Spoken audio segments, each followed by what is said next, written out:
Good day, everyone. Our group will be presenting our topic, which is called The Balancing Act: How Foundational Math Professors Struggle Between Handholding Students and Expecting Prior Knowledge from Them. So, this could be applicable in Math 101A, BAS Math, or FND Math in the context of LaSalle. Here is our table of contents of the topics we will be discussing today. So, we will have the introduction and then the four core concepts of computational thinking, along with a solution slide as well as a summary page. To further elaborate on our topic, this is a brief introduction. So, we realized that teaching in the college level, foundational mathematics presents this unique challenge. Because, on one hand, there is an expectation that students are already familiar with certain high school concepts and topics, given that everything taught in the course isn't necessarily new.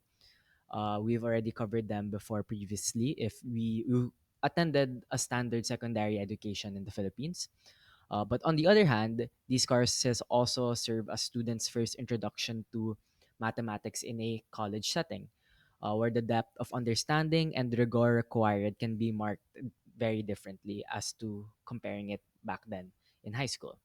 So this raises several important questions for both the students and professors. So how high should we set our expectations for prior knowledge?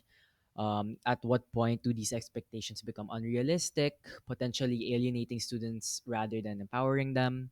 And should phrases like "you should already know this" serve as like a marker for expected prior knowledge, or are such remarks kind of counterproductive in a course designed to build and reinforce mathematical skills? So these questions lie in the intersection of pedagogy and student success, and they are crucial for educators who aim to strike a balance between reinforcing foundational skills and advancing new concepts. So, today we will delve into how we can decompose this problem, abstract this problem, evaluate some solutions that could help, and overall give a summary as to what could be done and why are things like this in the first place. Yeah. So, upon decomposing our topic into subproblems, we have identified four we would like to discuss today. So, the first one will be the difference in educational background. So, different schools have different standards of academic proficiency. A graduate from one establishment may be more accustomed to DLSU spacing, difficulty, and expectations, while others have a very different learning culture from where they come from. So this is to gauge students' familiarity with high school math fundamentals from where they came from, so where their basics came from. So example, me, I came from a private Catholic high school where the math was standard. It was in check. I wouldn't say it was that rigorous. We would have a quiz every week or every 2 weeks, but I would definitely say it will not compare to other peers that I've met now in DLSU, where they come from like a science high school and their math and sciences were a lot more rigorous with exams and pacing would come a lot faster than mine was. They'd have like an exam like twice a week or three times a week even. So these differences in educational background can contribute to such a mix up to professors, because in one hand you have students who can keep up and it's no problem with them, and in the other hand there's they're less proficient or not really used to this type of fast-paced environments or learning tactics. So, turning our attention away from students and more geared towards the professors, another significant factor that contributes to the challenge of balancing expectations in foundational math courses is the diversity of teaching philosophies among professors.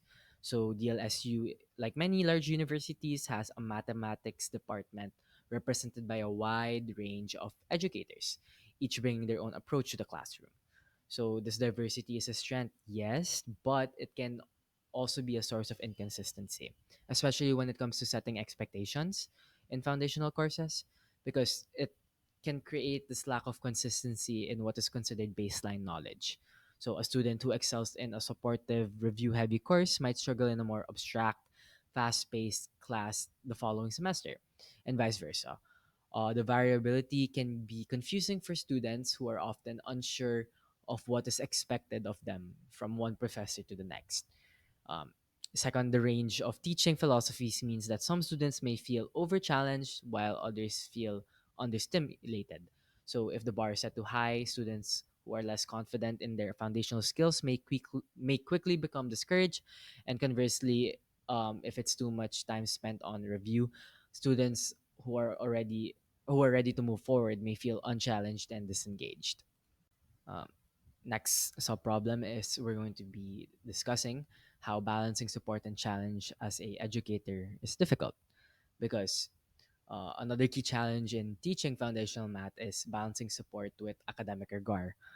Because again, we are now on a collegiate level, but the foundational course is not teaching us anything new. It's supposed to be high school material that we have already established back then, and we're just now quotation mark polishing it up for this course. Professors often expect students to come in with core high school skills and may skip over these basics, assuming reteaching them is redundant. However, this can leave some students struggling to keep up. So, within this problem, right, balancing the support and challenge, the establishing or the establishment of realistic expectations is something professors have a hard time doing because recognizing that even in a top university like DLSU, some students may be encountering these concepts at a deeper level for the first time. Phrases like, again, that phrase again, yung dapat alam mo na yan or who was your math teacher in senior high school can create like a disconnect between professors and students, leading to frustration or plain old like disengagement. By balancing support with appropriate challenges and setting fair expectations, professors can create a more inclusive and effective learning environment. Now, for the last subproblem, it's how building and reinforcing foundations seem redundant to some professors. Not all, but let's say some. Uh, the foundational math courses LaSalle offers is often worth 5 units, and they serve as the essential first step in a series of advanced math classes that you're going to be taking in your course if you are in STEM. While it may seem unnecessary to revisit high school concepts, these courses are pivotal for students' long term success in their academic journey. So they are not just stepping stones, but critical in ensuring the students have a solid base to build on. And you may argue that the base should already be there, but for some, these foundational courses are more than just a review. They are a chance to solidify knowledge, and for some students, they provide a second chance to grasp critical skills they might have struggled with before, or for others, they serve to reinforce existing knowledge, preparing them for high level challenges. So again, we in our group we've discussed that there are really just different people with different backgrounds, and professors really do need to acknowledge that this foundational course is there for a reason. Is again, it's supposed to be the starting point of our math journey and the course that we're going to be taking, and it's such an integral um, piece of the college puzzle that we are trying to solve. Now let's go discuss how abstraction is utilized in foundational math courses, both the pros and the cons. Because abstraction in math teaching has its benefits, of course, especially in foundational courses. It saves time by skipping over basic operations like addition, subtraction, algebraic manipulation, which many students have already learned or mastered in high school. Again, learn their master, that's put in quotation marks because every student is different. So this allows professors to focus on a more advanced topics, pushing students towards a deeper conceptual understanding. What we mean by this is they kind of like emphasizing the why rather than just the how. So abstraction helps shift students away from the route of the stereotypical memorization of formulas. For example, instead of just memorizing formulas, students are encouraged to understand the underlying concepts of functions and their applications in a deeper level. So, this approach enhances critical thinking and better prepare students for theoretical and applied math challenges that they might encounter in future courses. Because you are learning to consume math not in just a here's a formula, know how to use it, into oh, how did this formula come to be, and really thinking on how this could be applicable in other senses or other fields of mathematics.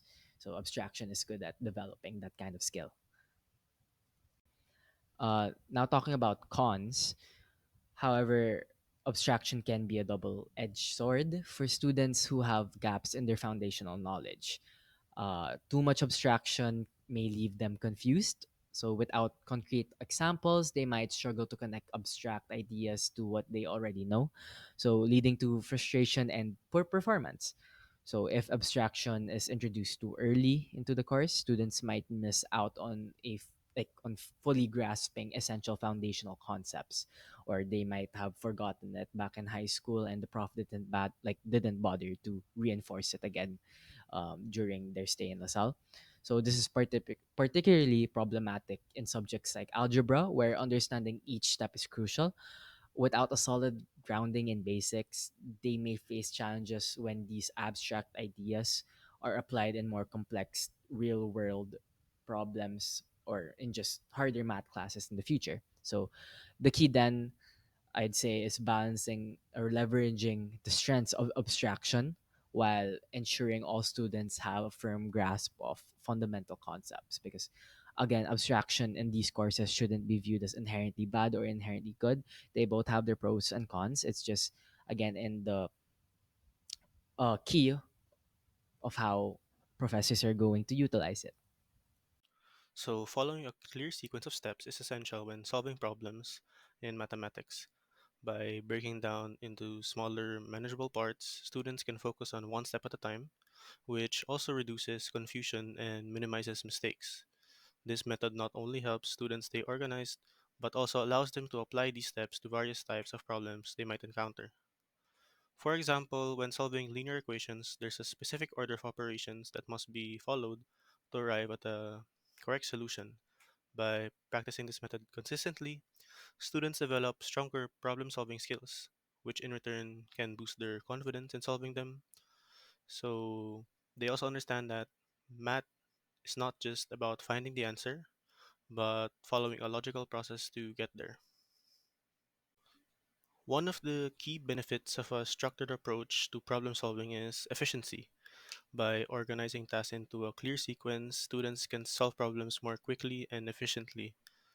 This method helps avoid unnecessary steps and allows for a more focused and streamlined approach.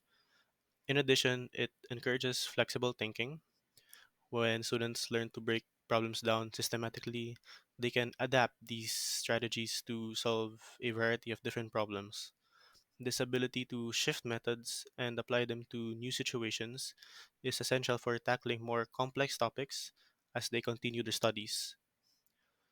For an example, an activity that can help is asking students to find a math problem online and then changing its values and solving it again themselves. This exercise encourages students to understand the underlying process and steps needed to solve this problem rather than just memorizing specific solutions. It also helps them practice applying their learning to different scenarios, which improves both their problem solving and critical thinking skills. Assessment and feedback plays a crucial role in ensuring that students truly understand their learning material and can apply what they have learned. It gives professors a way to assess students' progress and identify areas where they might to be struggling. This allows professors to offer timely feedback and guide their students as well towards improvement. By reviewing their students' work, professors can pinpoint their mistakes and offer suggestions on how to solve them more efficiently. But it's not just about correcting errors. It also encourages students to reflect on their own thought process, which helps deepen their understanding of the concepts. Regular assessments and feedbacks help students grow, ensuring that they are building a strong foundation in mathematics. This ongoing evaluation is vital as it provides both the professor and the student with clear insights into progress and areas that need attention. So, in summary, students come from different academic backgrounds, which means they have varying levels of knowledge. By assessing their understanding early on, Professors can adjust their teaching to meet individual needs. It is also important to balance providing extra support for struggling students while challenging those who are ahead. Pre assessments help gauge students' starting points, allowing for a more tailored approach. Professors also need to strike a balance between abstract concepts and concrete examples, since too much abstraction can confuse some students, while too little can prevent deeper understanding. Teaching step by step problem solving processes helps students think logically, avoid mistakes, and adapt to different types of problems. Continuous evaluation through assessments and feedback allows professors to track progress and help students improve. Setting realistic expectations and providing support ensures students can build a solid foundation while gradually tackling more advanced concepts.